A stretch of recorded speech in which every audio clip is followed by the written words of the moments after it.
Hello everyone. तो जो आज का हमारा टॉपिक है वो है नेमिंग ऑफ ऑर्गेनिक कंपाउंड।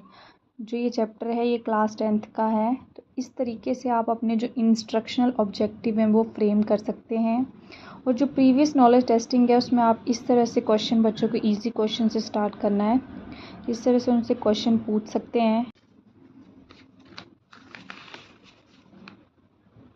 तो नेमिंग स्टार्ट करने से पहले बच्चों को जो छोटी छोटी चीज़ें हैं वो आप उनको समझाएंगे। तो सबसे पहले तो इन्हें IUPAC नेम्स के बारे में थोड़ी सी आप जानकारी दे सकते हैं।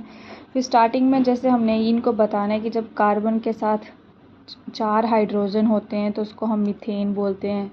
सेम है जैसे पूरा जो हमारा एक इस पर आप एक चार्ट भी बना के बच्चों को समझा सकते हैं। ईजीली बच्चों को इससे समझ आता है। और जब आपके ये सारी चीज़ें जैसे ये 4 कार्बन एटम्स है तो उसको ब्यूटेन बोलेंगे, 5 कार्बन एटम है तो पेंटेन। उसके बाद बच्चों को फंक्शनल ग्रुप के बारे में बताना है।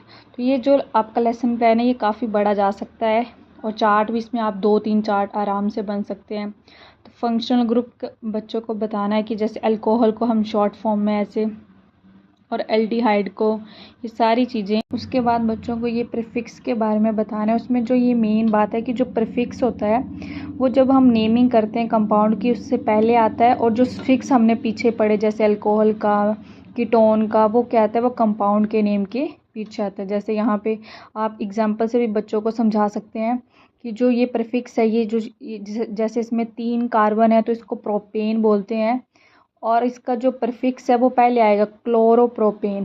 तो ईजिली ये बच्चों को नेमिंग इससे।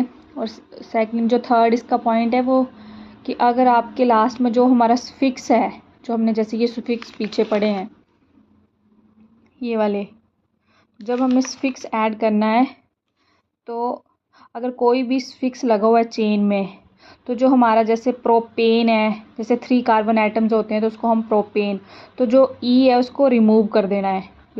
ये भी आप बच्चों को एग्जाम्पल से समझा सकते हैं। जैसे 3 कार्बन एटम्स होते हैं तो उसको प्रोपेन बोलते हैं, तो जब सफिक्स लग गया है तो उसको हम को रिमूव कर देंगे। ऐसे ही अगर हमारे पास यहाँ पे डबल बॉन्ड है या फिर ट्रिपल बॉन्ड है तो यहाँ पे उसको क्या, अगर डबल बॉन्ड होगा तो ईन, और अगर ट्रिपल बॉन्ड होगा तो उसको आइन। तो आप बच्चों को ऐसे एग्जांपल देके भी समझा सकते हैं। तो आप इस तरह से बच्चों को ये समझा सकते हैं, और आगे जो भी है अपने हिसाब से आप लेसन प्लान को एडजस्ट कर सकते हैं।